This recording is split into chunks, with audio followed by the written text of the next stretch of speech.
Good morning, everyone. I'm Greg Faranello, head of U.S. rates for AmeriVet Securities. Happy Columbus Day. The fixed income markets are closed today, but we wanted to bring you a special version of Monday Minutes. Let's take a few questions. Were you surprised by the Fed's announcement to begin buying T-bills on Friday?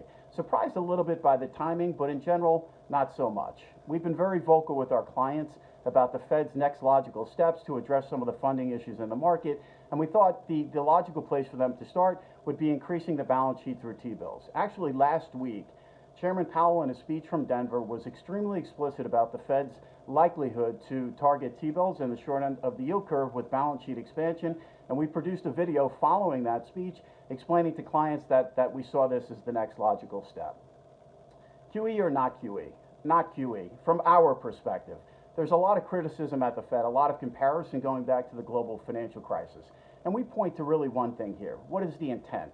When you look at prior episodes globally, with quantitative easing, the Bank of Japan, the ECB, obviously the Fed, the intent was to grow the money supply through banking reserves and have those reserves actually trickle into the economy to support underlying growth and thwart off the potential for deflation. Here, the intent is very different and very clear and very targeted to the short end of the yield curve, right? When you look at it, the Fed is addressing the funding issues in the market. We have an excessive supply glut. We have ample reserves in the new Fed's framework coming down, and at the same time, currency in circulation increasing and a changing regulatory framework. So the Fed has been very specific here about their intent, and they're keeping the purchases at the very short end of the yield curve, I think, to reflect that. The Federal Reserve's currency in circulation, the Fed references currency in circulation in their announcement. Why?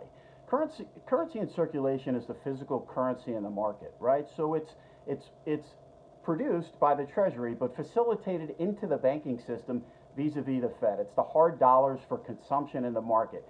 50% of those dollars now are in the international market, and the Fed has really referenced this over the course of the last year. They've been a little slow to respond, but clearly in their statement from Friday, they reference currency in circulation very specifically. So in the end, currency in circulation becomes a non-reserve liability on the Fed's balance sheet, right? So it needs to be managed over time. And throughout the course of 2019, we've had the Fed reducing their balance sheet at the same time that currency in circulation has gone up roughly $1 trillion coming out of the global financial crisis. Have a very happy Columbus Day. I'm Greg Faranello, head of U.S. rates for AmeriVet Securities, and this is Monday Minutes.